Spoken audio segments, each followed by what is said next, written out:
Hey, it's your old pal, Slim, and this is 70mm, a podcast for film lovers. Every Monday, I sit down to talk about recently watched movies with my dear friend and artist, Danny Haas. But also, when I start thinking about it, it's like, this was stupid. And our own spiritual advisor and movie insider, Protolexis. It's hard to want to pin it on any one person when there's just so many things wrong with this movie.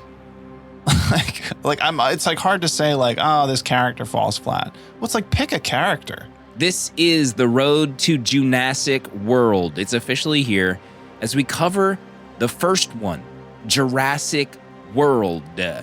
Not only that, but at the very end of the show, we give our thoughts on the first 3 episodes of Obi Wan Kenobi. Enjoy!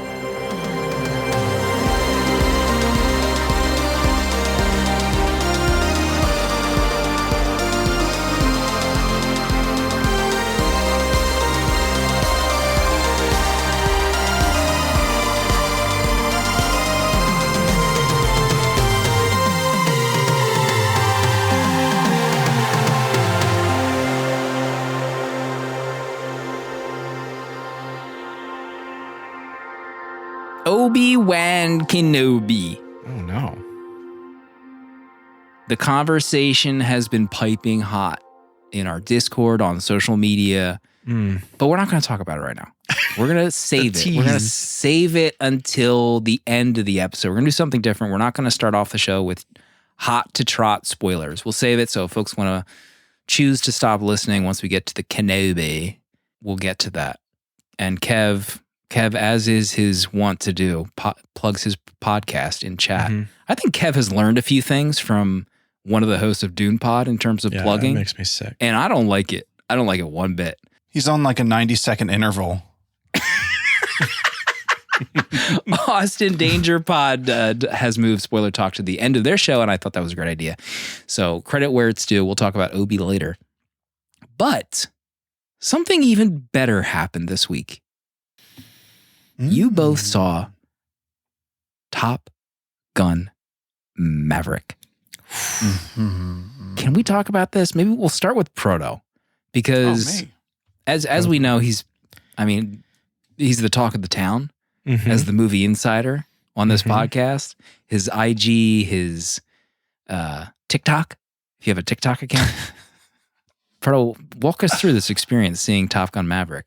Well, yeah, everyone was seeing this. I made it through the Memorial Day weekend not seeing it, but I had to get on the inside. I couldn't be left out. So went to see it Tuesday, and I wasn't really sure I was going to feel about it. I didn't rewatch Top Gun, the first one. I've seen it, but I don't really remember. I know the bullet points. And I've seen all these 5 stars, and I'm like, oh, okay, all right, Eric, let's everybody relax. So this is another Dune situation here we got going on. But I was blown away by this movie, legit. In a way that it's, I can't. I don't want to be hyperbolic about it, but let it out. Please. Just hyper me. An experience like this at the theater, it just felt really good to watch a movie that was this enjoyable, that had laughs, that had emotion, but then had just amazing visuals that you knew were real, that were unlike anything that I've seen before. A movie that's where these characters are in fighter jets. I don't think I would go scrambling to see a movie about that if you told me, but it really was amazing. Just so it's everything that I would want from a movie going experience. I think going into a theater and seeing this. I saw it with my my sister-in-law and her husband and my brother-in-law. And at the end of it, I said, I don't really remember much of Top Gun, but I was feeling nostalgic and sentiment about these characters that I don't even know. And my sister-in-law said, she's like, I know, I haven't seen Top Gun and I felt the same way. Oh my. Which is like amazing for a movie to be able to like communicate that with just like, the different flashbacks and stuff they did. And the thing that really blew me away is that there's so much in this movie, and maybe it felt like corny and campy to some people, but I felt like it just towed the line so well with that of, not going too far where you're like rolling your eyes at stuff. Mm-hmm. It just like was like, they just found like an amazing middle ground for everything that they were trying to do in this movie, with like tons of great surprises and like plot twists that I just had the best time. It was just so much fun. 5-star review from Proto on Top Gun 2.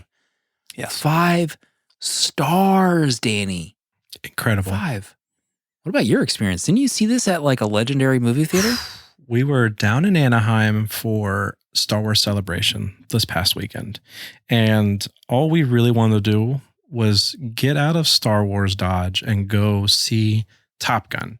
So we were looking for theaters and we're like, we're only like 45 minutes to an hour from LA. So we booked theater tickets to the Man's Chinese Theater, the iconic theater. Wow, and it's been all renovated. It's an amazing IMAX experience. Seats could be, a little better, but they're not the greatest.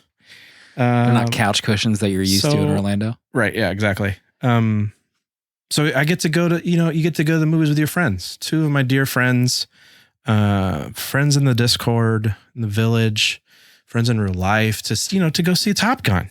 We're playing Kenny Loggins driving up on repeat to LA, just cruising the streets. Get there. I stick my hands in Spielberg's hands in the cement for good luck walking in, rubbing hands with Spielberg. And we have an amazing time. This movie felt like an amazing callback to 90s action summer blockbuster. Like this felt back to formula for me. I had an incredible time watching this movie from beginning to end. And it just was so much. The thing is, it's just so much fun. That's pretty much it. I have a great time watching this film. Jennifer Connelly looks amazing. That Porsche kidney. Yeah. Sexual. Tom's amazing. Tom looks amazing in this film. Tom looked off the charts in this movie. The only thing CG in this movie was Tom. Everything else was real life. If I did have one negative, I didn't love Tom's look of rolling up his jean pants into. I don't remember that. He wasn't wearing shorts. He just like rolled up his jeans on the beach. His calf. Yeah, not Tom. Come on, give us some thigh action. Tom. I need to see the thighs, please. Yeah. The fighter jet stuff is insane. Insane. Yeah, it's absolutely insane. I would honestly tell people to see this in IMAX. Get it on a big screen. Get the best picture you can to see this because it's incredible. It really is. We won't get anything like this again. Never. It's over. Top Gun 3. No. I mean, we do have like Dead Reckoning Part 1 next year. And Proto, you went on the Mission Impossible journey. You just watched Fallout. I think you only 3-banged that one, but that's like a 5-star from normal folks, from the Movie Insider. 3-star, right? Yeah, I did give it 3 stars. That is true. But it's a great time. And I was thinking about it, after seeing this, I don't want to miss an opportunity seeing a movie that Tom Cruise is producing in theaters anymore. After seeing this movie and Top Gun, did you get the intro with Tom? I did get the intro. Oh, yeah. The intro with Tom was so good. Thank you, Tom. Yeah. Saving cinema. He definitely had a different look going on at this point. I guess it was recorded much later. Maybe that's what his look is going to be in Reckoning Part 2. Maybe he's got the Redford hair. I guess he might be behind a desk. Pushing papers. He's an Auror in Dead Reckoning Part 2.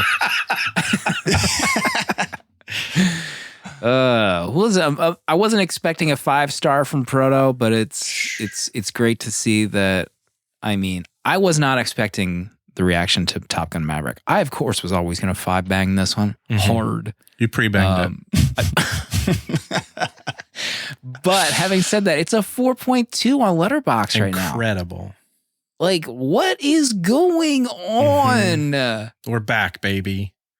Cinema is back. Many directors have tried this past 2.5 years to save cinema. Nolan tried. We know how that went. Denny tried. Yeah. Villeneuve tried. Couldn't. And he made fun of your sorry ass for trying to watch it at home.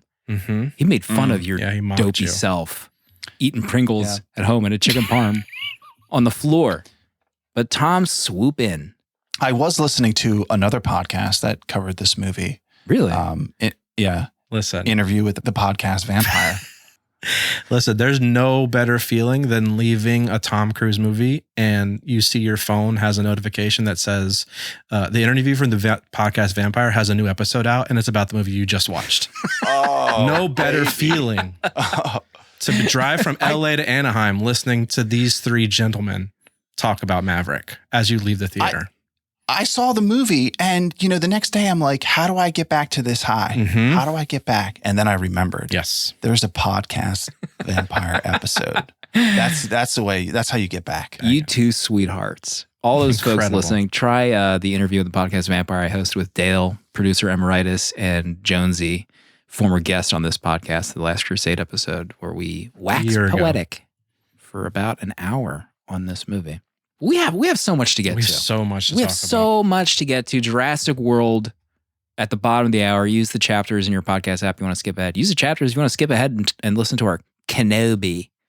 Spoiler full discussion later in the show after Jurassic World. Do we want to talk about anything else? I mean, we should say... I hated licorice pizza.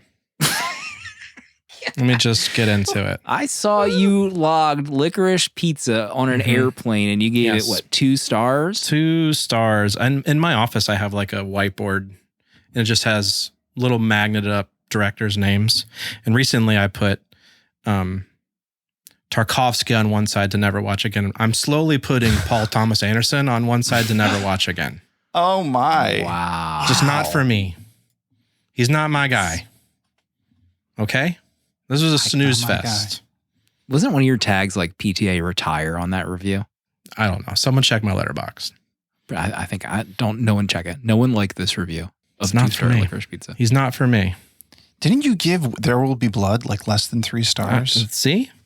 If I can't give a 5-banger to There Will Be Blood, I shouldn't be watching his films. I did like You just stole a comment right out of my mouth. Yeah. Why did you watch it on a plane? I don't know. There wasn't too much. No, you weren't prepared to be asked that question. Listen. Why did you watch it knowing you'd hate it? I don't think anywhere else. I don't think anywhere else I would have liked it. He has no watch list. He has no watch list. He has no watch list. You can't have a watch list on a plane. This could have been avoided. No. This could have been. What else was playing on that plane that you thought about watching instead of licorice pizza? There was something else. I forget now. Who cares? Makes me sick. Doesn't change the fact that I could finally sleep on a plane because of this movie. Let's say hello to PK who joined our Patreon this week. You can do the same thing at patreon.com/70mm. Get access to our VHS Village Discord, discounts on Danny's gorgeous prints. And we just finished our Harry Potter journey. So that entire movie franchise is available for you to listen. If you don't want to sign up for the Patreon, you can get those episodes on Apple Podcasts and Spotify, by the way. But you don't get access to the other stuff. Okay? Just throwing that out there. Oh, I watched Amelie. Oh, for the first time? You guys raved about in your reviews. 5 stars, I think, from both of you. So I watched this for prep for a Letterboxd show episode. And I did bring up both of you during that conversation, believe it or not. Excuse me. About your reviews. Thank you. That's very sweet of you. Did not love Amelie. This is my licorice pizza revenge moment. I don't know about that. I don't know. There is a ton of love for Amelie, and I think in Proto's your review, you even called out that like you'll either love this movie or it's just going to be too weird. So I was in the kind of too weird camp for Amelie. I did call out though that this movie had come out when I was working at West Coast Video, so it was like on the shelf like all the time at the video store. So the poster green is like cover art. Yeah, imprinted in my brain. Yeah. So I also saw the Bob's Burgers movie. Oh yeah, you're Bob's a big fan. Big Bob's What'd you think? It was okay. Oh, yeah. Yeah, it's just okay. I'm sorry. Yeah. I think even Amanda and Art gave it like 5 stars or something crazy. Excuse me. Or just said second in chat. I think, believe it or not, Amanda and James felt the same way. I think James maybe gave it like 3.5 stars. It's pretty good. So it was fine. It was like 3 episodes, drug up, drug out. Hey, Proto, is there a movie you want to talk about and take a dump on that everybody loves while we're at it? Any movies that I watched I want to take a dump on? No, there's actually, I had another 5-star movie. Jeez. We'll hold you on our shoulders this week. I'm making up for the previous months. I watched The Player from Robert Altman. The Altman? Yeah, this is 1992, starring Tim Robbins. He plays a Hollywood executive who, I forget what his title, but he reads scripts and then either accepts them or denies them. And he gets a lot of hate mail because he's often, giving people rejecting scripts. But then he has like this one person who's terrorizing him and harassing him by sending like death threats. And it kind of brings him to the end of his rope where he has to like figure out a way to deal with this. And that's like where the story starts, but then it goes in like a lot of different directions. And it has, I loved most of what I've seen from Altman. And this movie was just so much fun. It's very much like a movie about Hollywood. So if you're not into that, you might not like it, but it's kind of, it's not like gushy in the way that Tarantino's like Once Upon a Time in Hollywood, where it's like, oh, isn't Hollywood the greatest? This is much more cynical. It's actually, it's in the 90s and it's very like corporate grinder, stab everyone in the back to get ahead. Also, Tim Robbins, he only wears like these ridiculous double-breasted suits like a the whole suit time or something. Yeah, it's wild. But the story, it was just so much fun. I laughed throughout it. It has the list of actors with like cameos. There's like 100 different actors that you'll recognize in this movie. It's crazy. Like he just got like everybody in this movie. There's one other thing I want to say about it. Chat. Tim Robbins is hot. Can you confirm he was hot in this movie? I don't know if I would say he's hot, but he definitely fills this role perfectly. I haven't seen a lot of Tim Robbins, I don't think. But I thought he was like perfect in this. I actually thought I've seen this cover a lot. I thought that was Jack Nicholson on the cover. Until you reviewed this movie. I was like, oh, it's Tim Robbins. That was the other thing I was going to say, is that it is one of the worst covers for a movie. It's just so uninteresting. And I think that's what kept me from watching it for so long. Like, can someone please do something about this cover? Please. Tim Robbins in a suit looks like 2 kids on each other's shoulders with a suit on. He is like 6'6", trying to sneak into a club. I think it's time for us to get into officially the road to Jurassic World. Week 1, event 1, Jurassic World. The first one. Yes. Trevorrow. This is kicking off our journey. Lot of DMs, a lot of comments flying, a lot of messages posted on IG. Who picked this movie? Why are we doing this? Whose decision was this to start this journey? Proto, can you give us the gist of Jurassic World, the film, to start our discussion? Isla Nublar, previously overrun by dinosaurs, has been cleaned up, and a shiny new park has been built on the bones of Dennis Nedry. Business is booming, but for how long? In the same way that we have grown bored with zoos and they have all shut down, consumers have grown bored with dinosaurs. What are the technocrat capitalists going to do? Breed genetically modified alternatives to keep the stock rising, of course. But what happens if all your employees are morons and let the killing machine dinosaur out? And what if instead of just killing it, they decide to let it kill everyone at the park? Will it work out in the end? Jurassic World.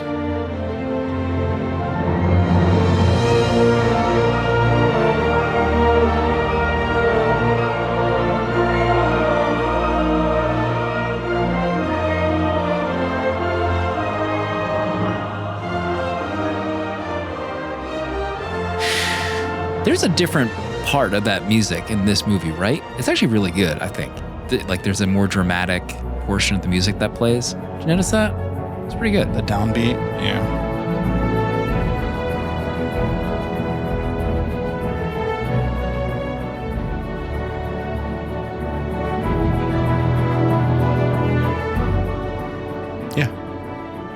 That's my positive note. Sorry. That's your one note. We haven't even started.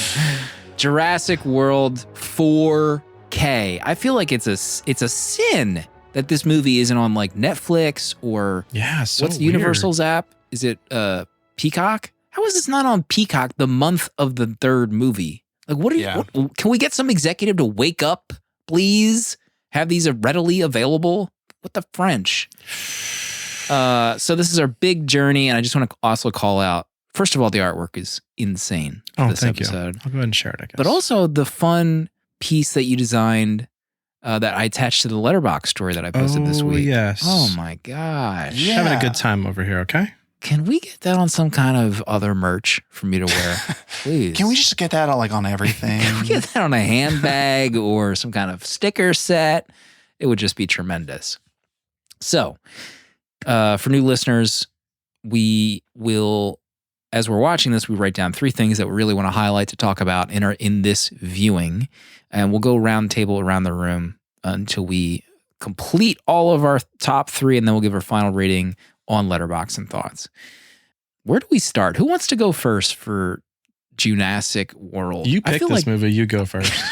Alleged. It was alleged that I picked this movie. I thought it would be a fun journey. I posed it to both of you, and it got a green light, mind you, from all 3 hosts just before anyone attacks me, crucifies me for this. I had a note that I actually wish I put in a review, but this will be my first note. So tell us. It's about a recast. I had an idea for a recast for this movie. I do that would have made this really fun. Dwayne Johnson. Stupid. Cut the stream, please. Mackenzie Davis. Yes. Who you might know from Terminator Dark Fate, Station 11, Halt and Catch Fire. What if everything in this movie stays the same, but she replaces Chris Pratt in this movie? Yes. Like, are you kidding me? And she and Bryce Dallas Howard, everything's the same. They have a previous relationship. She's working on her motorcycle to start out the movie. Oh my God. So good. Right? I love Holy Mackenzie. Cow. My recast was not as good as yours, but my problem is I want Bryce and Chris's roles switched. I would rather had Bryce as the Raptor trainer and Chris as the asshole person in the company. Like, I would rather that be flipped. Yeah. Because having Bryce Dallas as the, lead like that follows in line with how we have Ellie, follows in line with Julianne Moore's character, kind of in these roles in the Jurassic movies as the kind of badass and not the, damsel in distress running around in heels, etc., and making those dumb jokes. Like, that's what I wanted. I wanted those roles flipped. That was my recast. But Mackenzie, excuse me. The first 30 minutes of Terminator Dark Fate, your life has changed. She is off the wall amazing in that movie. So she could totally be Pratt. She can out Pratt IMO. Yeah, get him out of here. So we're talking about Bryce. Maybe this can drift into my other thought. I hadn't, we're talking about like the history of this podcast. Remember our Temple of Doom episode? With Willie? My thoughts on Willie? Oh, I see where you're going. I was getting Willie vibes from Bryce in this movie. I can see and that. If you remember correctly, I defended Willie. Yeah, Gruberx in chat says justice for stupid people. I said I was Willie. That's why I liked Willie. But it just doesn't work in 2015 this comes out. It's like, did no one get the memo? Can we wake up a little bit with the character of Bryce Dallas Howard in this movie? It just kind of falls flat. Pardo, what'd you think? I agree. Yeah, I love Bryce though as an actress. I do. Yeah, I don't. It's hard to want to pin it on any one person when there's just so many things wrong with this movie. It's like hard to say like, oh, this character falls flat. Well, it's like pick a character. Right. I mean, I don't even know. You have the main cast is 2 boys, the young kids. I mean, and they make no point in this film. They're useless. So like the first movie, you have a young girl, you have Laura Dern. Mm-hmm. That's it. End of story. Right. And then you just got these chump kids, boys, and then Bryce, who, isn't really setting the world on fire, her character. And you got Chris Pratt. Ugh. Like, I don't understand how anyone in the writing process just didn't like raise their hand. Like, actually, this kind of sounds lame, guys. What if we change it up? Like, what was Spielberg doing? Wasn't he like approving some of this stuff? I don't know. Let's not bring him into this, please. He's 100% innocent. He's innocent in this entire process. All right. So, Danny, what's your number 1 for Jurassic World? This movie has no plot, and it pisses me off. There's nothing to follow, and there's a billion different tiny storylines happening, and they're so stupid to follow. It's insane to me. It's just we go to an island, and a dinosaur gets loose, and we have to leave the island now. Mm-hmm. That's it. That's really what it is. There's no, and what bugs me is the bones of this movie. I love the idea that we've made Jurassic Park work. Jurassic World exists. Like, who doesn't want to go to that? Like, who would not want to? Yeah. Like, that's what you watch the first Jurassic Park as a kid, and you're like, damn, wouldn't this be awesome if it actually existed? And it actually exists in this movie, which is amazing. Yeah. And I love that. But that's like, it's frustrating that this kind of plot is horrible in this film. That's just where I'm at for this first movie. Yeah. Well, yeah. And I kind of alluded to that in the synopsis, that they have a problem that people aren't going to want to come back to see dinosaurs. So they're going to have to make new dinosaurs. Like I hear that and I don't buy it at all. Like, there's no way this is real. Like, no, this wouldn't be the case at all. That they would need to make, and there's no way that they would do it so like haphazardly. Like, it's just like a silly like that whole idea is just so dumb to me. Mm-hmm. Right. You to start with, billionaires running this park, and it looked like they had the Indominus Rex in a cardboard box. Like, this is your new. Pin was so small. The pin was so being pushed up by bars. That was it. It was so dumb. The super dinosaur. Like the plot of people being bored. Also, the plot of training raptors to be soldiers. I kind of like that. To be soldiers? No, I don't like that. Like, I like the training aspect of them. Yeah, but like the idea. I mean, D'Onofrio's character. This frothing maniac who's ready to sick these raptors on, whomever he can get his hands on. I just was, it's kind of dumb. But your other point was, one of my notes was, what if the park happened and was built? Like, amazing. Right. Like, you see the park and it looks 100% real, to the point where Universal, can we make this? Please. Like, what's stopping us from using 100 acres of land to just build Jurassic Park? Thank you. Like, I am now executive of Universal Parks with this idea. I am a genius. You have everything designed. Mm-hmm. Just build it. My God. It also looked pretty rad with like the rails, the monorails and stuff rolling through. It was like a really cool design with the pool in the middle. Like, it looked awesome. I mean, it looks good. I would want to go to this at Universal. 100%. Like, I guess that you can't really do the open land or whatever, but you could build the bird house. You could build the Indominus Rex pen. You can build a ride. Their 3D, 4D, whatever rides. I mean, please, let's go. My God. Take me there. Take me Universal right now. Proto, what's your number 1? Well, man, we already hit on some things, but one of mine let's hit them is again. Okay. Yeah. Well, yeah. The plan to turn the raptors into weapons is just like another idiotic idea. Mhm.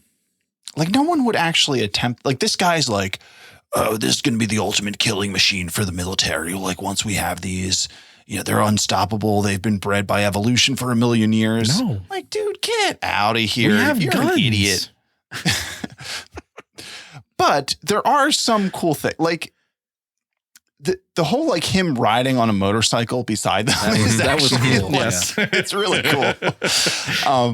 So like them operating as a pack, and he's like the alpha, like that is pretty BA. They should have leaned more into that. Like that would have been cool if there was like, I don't know, like add another scene with something like that. But then the whole thing that like the big bad I forget what it's called, the Rex, whatever. Indominus Rex. The I. But when they get there and it starts talking to them and they're like, what's going on? It's part raptor. God. I mean, the idea that this billionaire, this charismatic billionaire, he's trying to be literally a white knight once he finds out that they built this Indominus Rex. Like, who's in charge here? Who approved this? You idiot. Like, you are a moron. How does anyone approve any of this stuff without looking at a spreadsheet and seeing, okay, this is the DNA of the Indominus Rex? Oh, okay, yeah, I approve that. Get the F out of here, idiot. God. He's like, who approved this? What you're doing? This is evil. You're fired. And BD Wong's like, hello? I was rooting for BD Wong. Like he's the hero in this movie. Dr. Henry Wu is the villain. No. He's playing the behind the scenes. He's doing it without the permission. But that is the billionaire's fault. Like he's doing his job. He's got no oversight. That's true too. Shocker, the billionaire is the bad guy in this one, in my opinion. Whose turn is it? Where are we at? I think it's my turn. Let me go through my notes. I think we actually just exhausted my top 3 already, and I'm only on number 2. Let's kick it while it's down. Let's do it again. Kick it while it's down. Why 2 boys? I was so annoyed that just the kids were both boys in this. Like, let's spread it around. Get some girls. Yeah, get some girls that don't get murdered on screen in the most violent way possible. The woman who's in charge of chaperoning them. That was terrifying. Why was that approved in any way, shape, or form? She gets killed 4 times by like 4 different dinosaurs on screen. They should have killed Jimmy Buffett. That'd have been funnier. Get that man out of here. 2 margaritas. Wow. Yeah, those characters, those boys, it is worse when you think of it in terms of the original Jurassic Park, because so much of this movie just feels like it's just trying to mirror the first one. It's just trying to say like, hey, look, this same thing that was in Jurassic Park that you loved, we're just kind of doing the same thing here. But somehow this movie's 2 hours long. It might be longer than the original Jurassic Park, but it has like, somehow it doesn't have like a single like memorable conversation. Like you don't feel anything for these characters. In Jurassic Park, the 2 kids with Grant, the relationship there. Yes. Just like those moments, like there's, how is this movie 2 hours long? And there's nothing, like there's no character development other than Chris Pratt and Bryce Dallas Howard just falling in love for no reason. Yeah. Just wanting the bone. Mm-hmm. Humans want a bone, the end. How about when his introduction, I mean, it's so corny. He's working on a motorcycle. Yeah. Okay, calm down, writers. How can we make this man any more masculine? He's rebuilding a motorcycle and he catches a fly in his hand. Mm-hmm. I would slap every writer on this film if I could. You just line them up and just slap them up. Benny Hill routine. I don't care. Trevorrow. Oh my God. All right. That whole diatribe could be my number 2. Let's move to Danny for number 2. Number 2. I'm going to talk about something I like, but then it quickly turns to something that drives me nuts. I love the Indominus Rex. I love the dinosaur. I love how terrifying it is. I love its abilities. And I like it in the moment when they find out about the cloaking ability, and the team is out there trying to kill it, and it kind of appears out of the bushes. Like, that's so badass. Like, that's one of the, like, I love that feature about that dinosaur, and it's such a great scene. They never revisit it. They never even come back to hit cloaking again, ever. And it drives me nuts. Like, that's the coolest thing about that dinosaur. But that scene's cool too. Like, there's great action scenes in this, and that sequence is probably one of my favorites. There's that point where he crushes the guy above the bushes and it splats on the camera. Like, I like that scene. That scene cracked me up because they're like hunting it and trying to like shoot it, and they have a rocket launcher. Non-lethal. The thing appears on screen, and whoever is in charge of that rocket launcher just sits on his friggin' hands until the worst possible moment, and then they fire. Oh my God. Idiotic.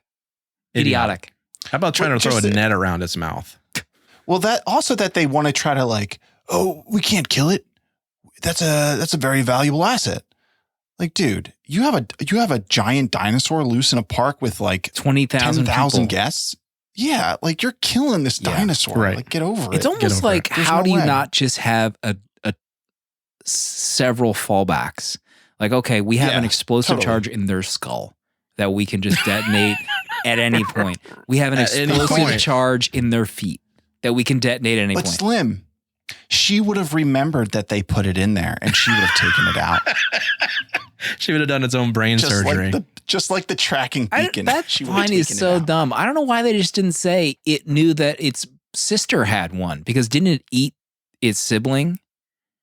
Remember? Shouldn't have. Oh, yeah. Oh, yeah. I don't know why Maybe because it crapped out the first beacon. That's how she found out. Ugh.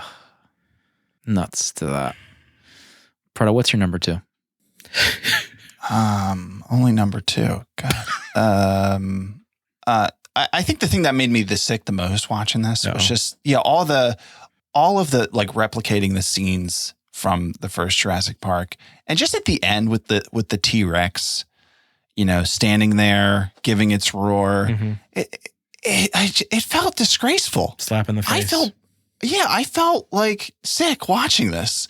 Like, that movie is a national treasure, Jurassic Park, and that this movie is trying to replicate that in some way, and really just like falling on its face over and over and over again. And there's so many scenes like that, and there's so many scenes that are just like so stupid. The beginning of the movie, where it's like at their house in the snow, and it shows the feet of the bird first. It's like, just like a bird. Like, come on. Like, there's so many like little moments that are like, nodding towards parts of the original that just made me sick. It made me sick. They literally stomp on the bones of the first movie.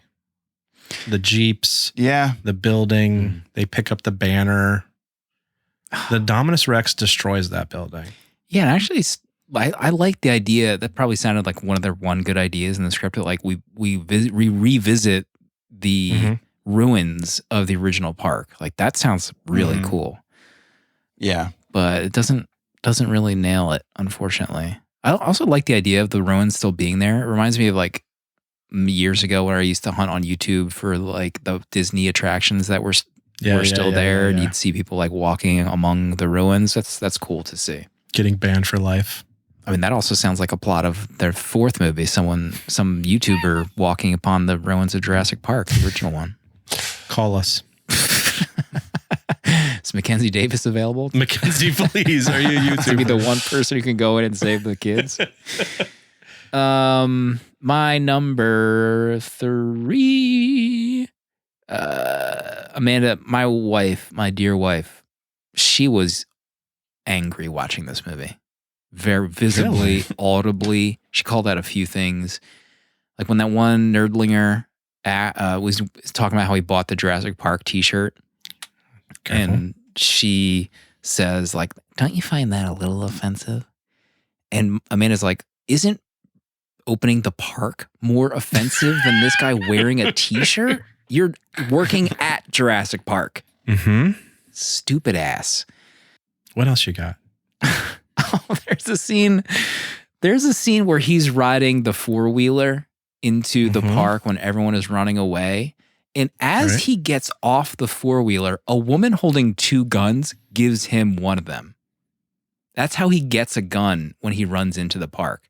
It is the most bizarre scene. I rewound it 3 times to verify because he's riding the four-wheeler. He gets up, he has a gun. And I was like, where did he get that gun from? I rewind it. Just a random soldier is holding 2 guns for some reason and just hands him one as he gets off. Those were paintball guns too. I don't understand those guns. Why do you even breed birds at this park? That sounds like the number one worst idea you can have. Worst case scenario, they're murdering everyone at the park. Like, I just couldn't get over the atrium scene. It looks awesome, but it's just nonsense to me. They're killing for sport. Like every dinosaur in this movie's never been fed. Like everything just wants to kill everything. Danny, you're number 3 for Jurassic World. I'm at a loss. We've gone through so much of it. Here's the thing. I don't have a bad time watching this movie. There's a lot that bugs me about it. I actually really like the Jake Johnson character. Jake Johnson. Is that right?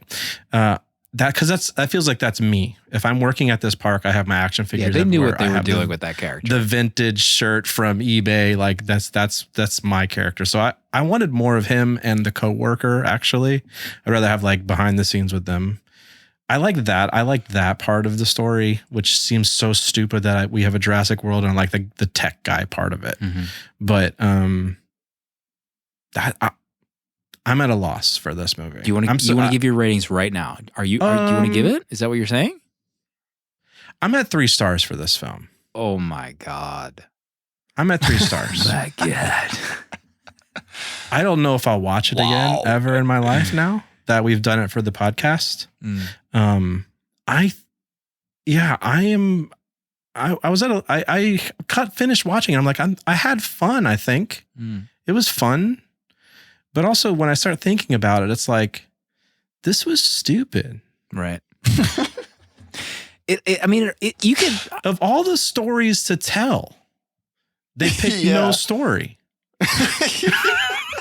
I'm in the same boat. You can have like dumb fun and be angry at this movie, but it's Jurassic Park.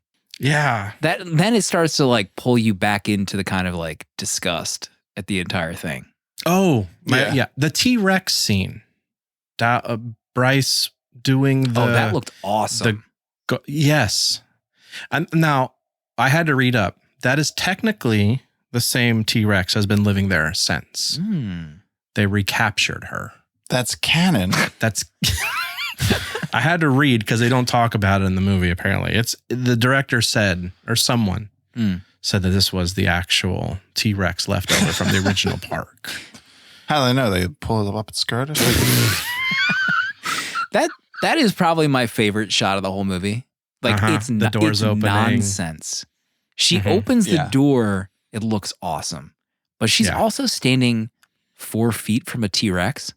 Right? She waits so long to run. It starts running at her, and then she turns around. I was like, girl, run. But she's in heels, remember? Yeah. Yeah, I remember at the time, it did get a lot of flack about the heel stuff. And I think when they were filming the new one, the director, I think maybe one of the first photos they posted was her wearing like boots. They're like, ha ha ha, we got her wearing boots.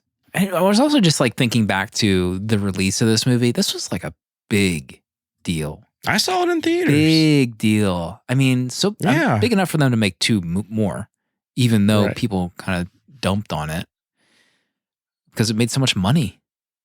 Plus, you see the merch everywhere. You see the merch at Universal. You see the blue merch. All the rides are Jurassic World now. There's no Jurassic Park anymore. It's World. I mean, is this, how many, I don't know the answer to this question. I refuse to look, but how many? I'll answer it for you. How many franchises are this successful? I'm talking about the Jurassic World franchise. Are this successful, but overall not good movies? Fast and Furious. Oh my. That was Danny that said that.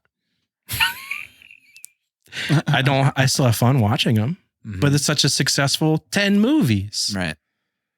Yeah, it's a good point. Could be. Oh my God. Oh, what did you? I saw your screen light up. What did you find? I was looking at its Jurassic World's opening weekend. Do you know how much? I think it was like more than Maverick. It was like I'm gonna 200 vomit. million or something crazy. 208. Gosh. It's opening weekend. You know they got those. I was there. They got those same writers back in the writers' room probably that weekend. You boys did it. Let's do it again. They're all high fiving. We got a smash hit, boys. Margaritas.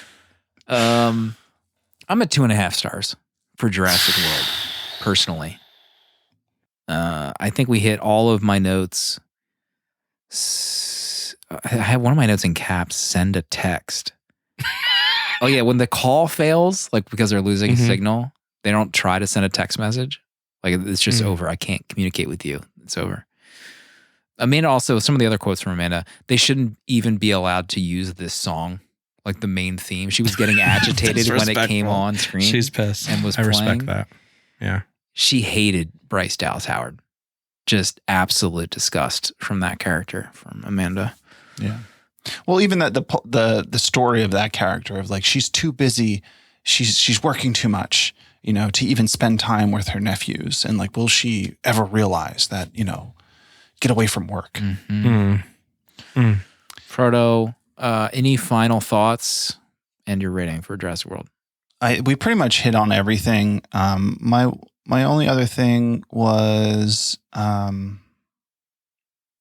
did I write? There's no wonder and awe to any of this.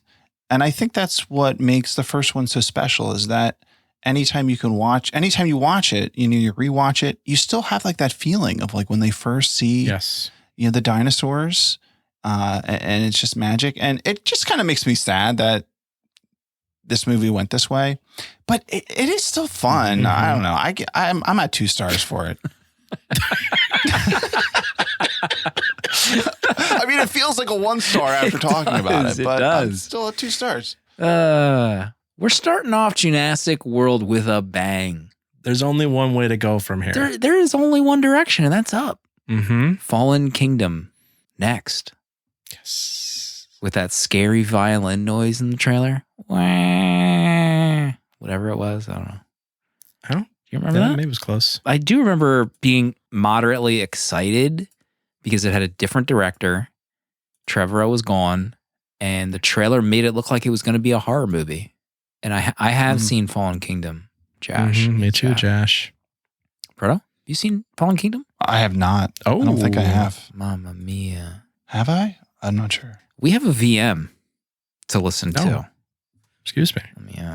Marcy has been very quiet. Marcy's probably in bed tossing and turning as this conversation's happening.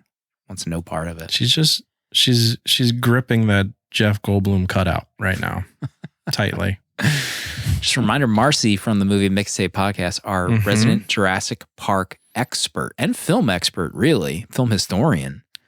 Can you imagine? I mean, first of all, can you imagine the movie insider and the film historian, Marcy, on the same show at the same time? Wow. I still beat her in Cinephile. That's true. Battle of the Minds. So Bex left us a VM. Hey, it's Bex. Bex. I just want to drop a line and talk about one of the hottest characters in Jurassic Park / Jurassic World. You might be thinking, Becca, who could you possibly be talking about? The answer is BD Wong. Thank you. Goodbye. It's almost like a labored VM from Bex to talk about this movie. PSA. And when she said amazing, when she said Becca, I was like, "Who's Becca?" No idea. Doesn't even know her name. So next week we will be talking about Fallen Kingdom, and then the week after that, the big one is the new Dominion. So you have some lead time to watch Dominion. We're not going to be recording the night of opening night. We're going to give it some time. So get those tickets bought on Fandango. But I think it's time to get into the nitty gritty. Star Wars. What we've all come here for. Obi Wan Kenobi. The TV show, 3 episodes are out. Danny was at Star Wars Celebration. We should probably talk a little bit more about that also. But the love is real on the internet for this show. People are losing their minds. Obi's back. I'm excited to hear what Danny thinks of the first 3 episodes. I've been keeping it close. Close to your Cards vest. close to my chest. Vest and your chest. Both. Yeah. Yeah, it's on my chest. I watched the 3rd episode yesterday, I believe. Was yesterday, right? Was it? What day does it come out? Wednesday. Yeah. The 3rd episode is good, but the first 2, I want my money back. Oh God, a weight has lifted off my shoulders right now. If Ewan wasn't a part of this could be the worst thing they've ever created. If you remember going back, we could not have been any more amped. My expectations, right? So high. For this show. Limited series, prestige television, Obi-Wan. Can they do it?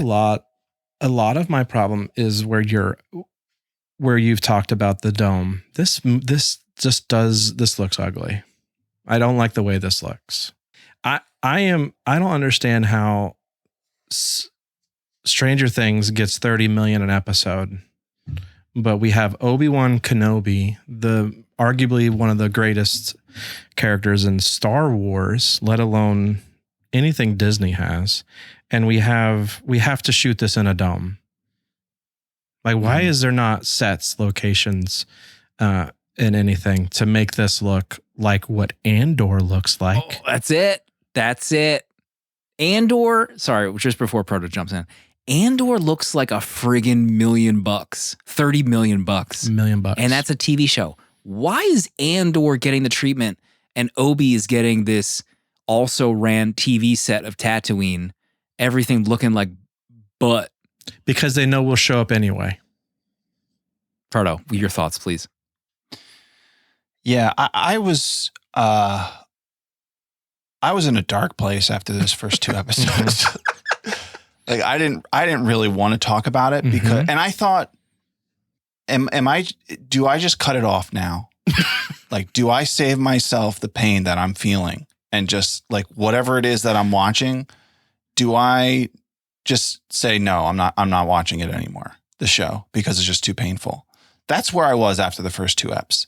But then you're right. There's no way I can do that. Like, even if I hate, and I did that, I watched all of Boba Fett and I hated all of it. They know you'll show up. And I still watched it, all of it. So it's like, I know I'm going to watch it. So, and then I'm thinking like, we have these conversations. We know some of this looks terrible. They have to know some of this looks terrible. So what is going on? And I just kind of, came to the conclusion that they know what they're doing with this show. And to me, what it looks like, and there are shows that have been on TV in the past. Like, this looks like B-tier TV. This looks like C-tier. It looks like Xena Warrior Princess or Hercules or Buffy the Vampire Slayer. Like any of those shows, it looks like that level of quality. And I now I'm thinking like that's not a mistake. Like, they are putting that much effort into this show. And I think what they want to do is, and I think they're still like figuring out the process and like the workflow for these shows. But, you know, if they can turn this around, a show like this in a year, and have, you know, some of this stuff looks good. Like, it looks like Star Wars, right? Like the robot, like the one droid looked amazing. The one that didn't talk, like some of it looks incredible. I mean, some of the props and stuff is amazing. So they have that aspect of it. But if they can churn these shows out, you know, in like a year's time or whatever it takes, like if they can figure that out, you know, what if they have, I don't know, like 10 of these shows going at a time at this quality and people are eating it up? I know. We're like the only people that I know that have like this reaction to the first 2 episodes. I will say, I don't hate the story. I'm okay with the story, and if you're still listening and you haven't watched it yet, please cut it off right now. But I really like the Leia stuff. I was surprised that they've gone this far into toddler Leia's backstory. That was kind of a shocker to me. Same. I've enjoyed getting more of that, and I'm happy like we're just getting more female and little girls excited about Star Wars still. I like Moses's character. I think she's a cool third sister, whatever it is now.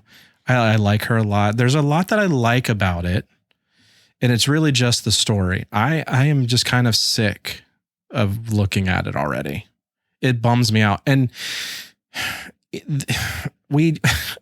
to be bored, I'm hurting right now. To be bored at seeing Obi-Wan fight Vader and come bored out of that fight, like it boggles my mind that it's frustrated. Like it should we should be seeing this in a theater. We should not be wasting our time on TV with this movie. I'm so frustrated by it. If we get Solo in the theaters with Eldon, whatever his name is, I like him, but we should be getting you in the theater and an Obi-Wan theatrical release. Even if it's not theatrical, put some frigging money into this.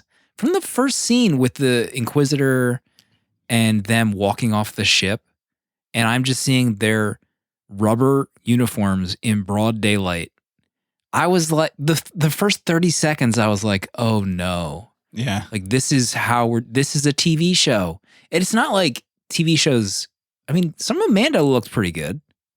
But like, Mando looked great. I feel like this is sub Mando.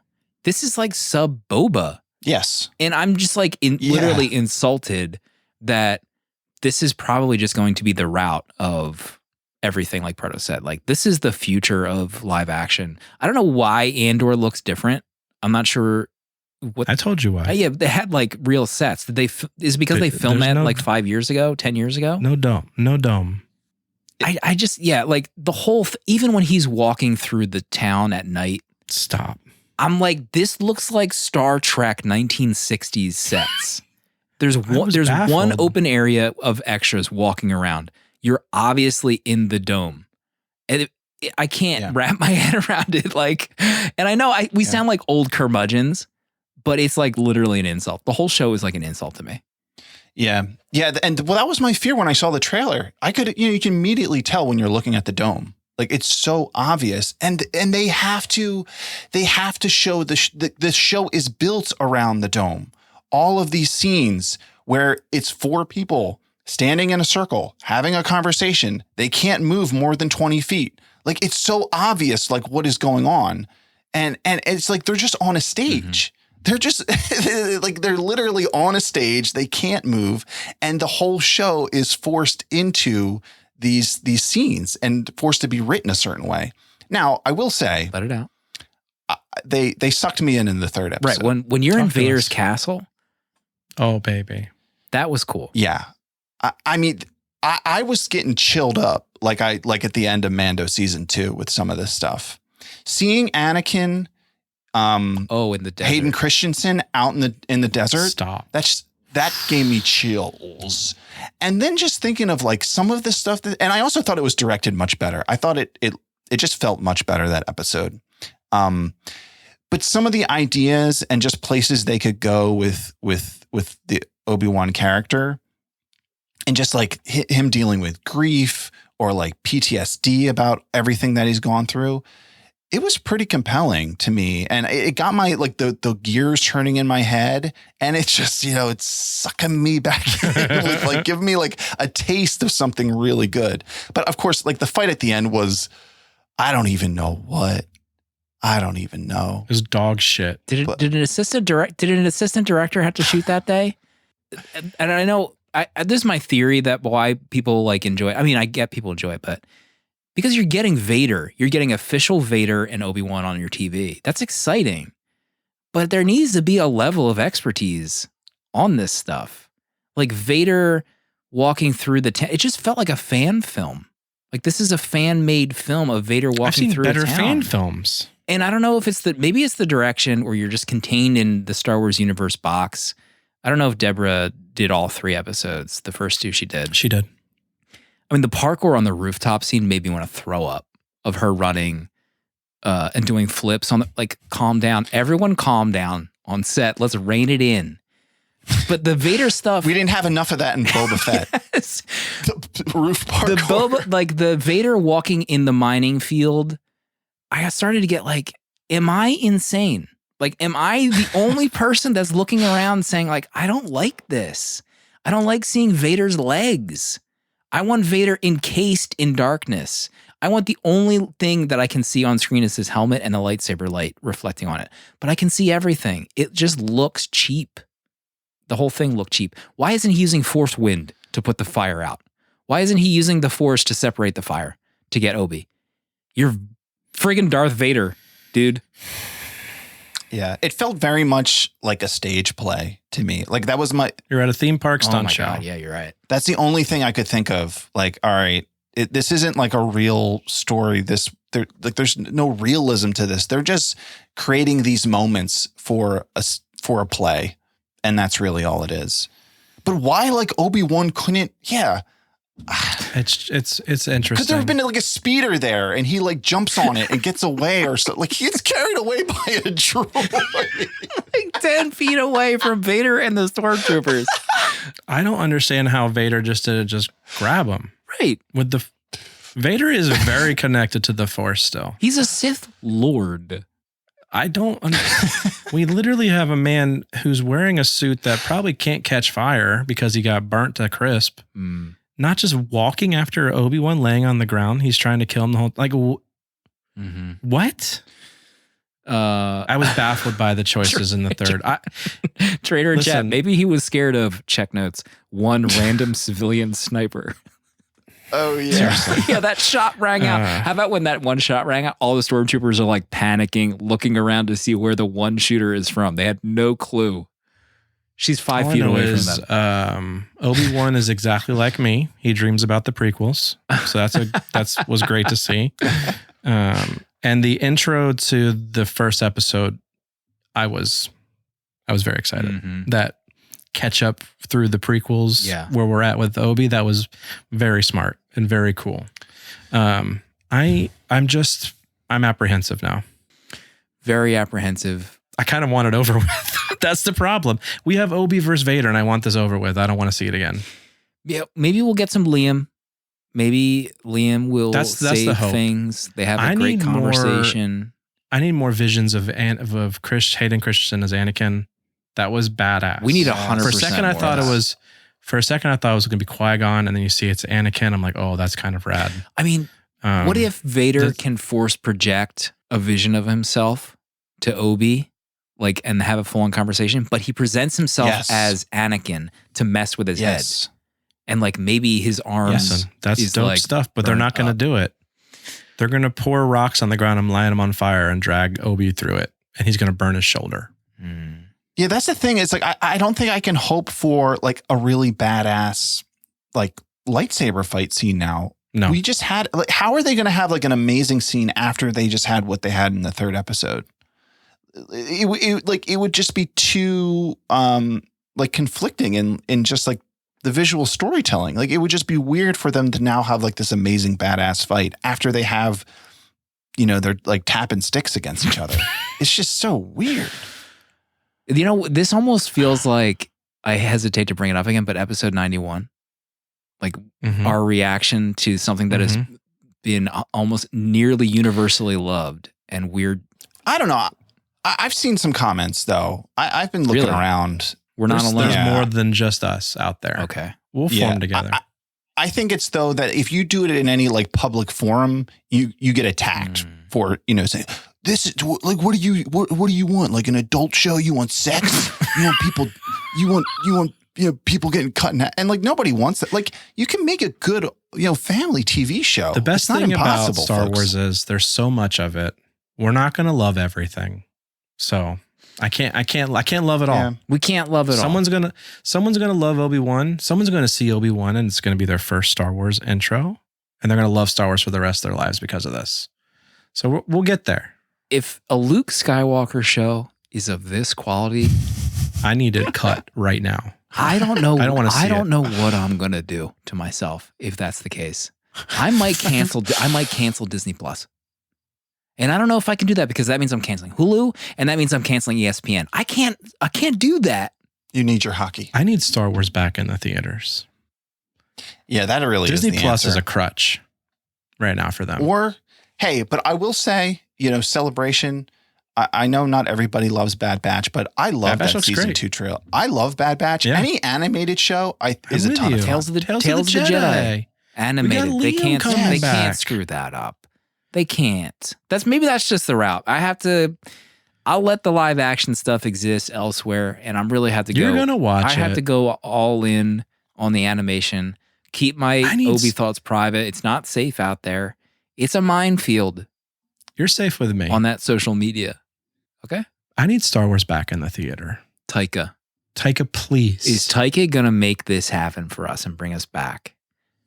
I need it back. All right. We have gone. This is probably our most. Every week, everyone, we're going to end an episode about Obi-Wan.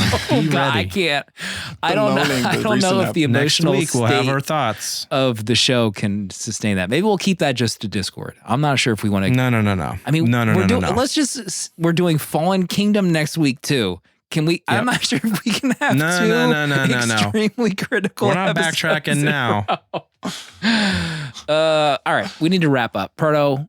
Wrap it. Closing thoughts on this week, the beginning of the Jurassic World journey and our Obi-Wan journey, going off like a wet fart for us.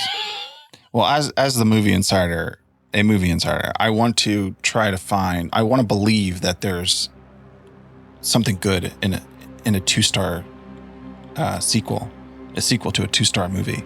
So I'm gonna believe that it's possible that this could be good. I haven't seen it.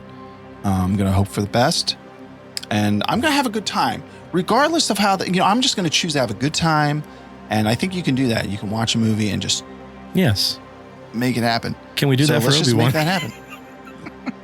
Have a good time. We'll see everybody next week for Jurassic World: Fallen Kingdom.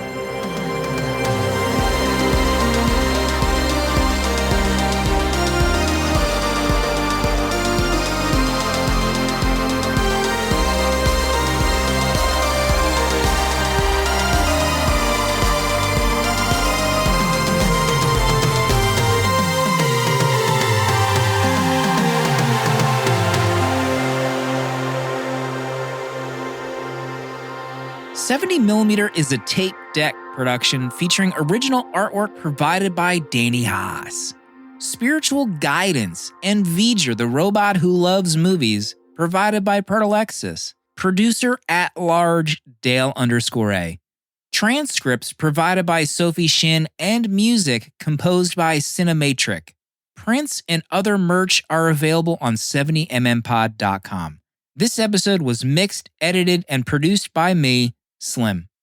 Support our Patreon for access to our VHS Village Discord to talk movies with new friends, access to our exclusive episodes in the 70mm vault, discounts on merch, uncut episodes, and a physical membership card mailed to you. To check out other Tape Deck podcasts, find the link in the episode notes. And if you'd like to support our friends at Letterboxd and upgrade to Pro or Patron status, you can do so with a 20% off discount using the links on 70mmpod.com. This is a Tape Deck podcast.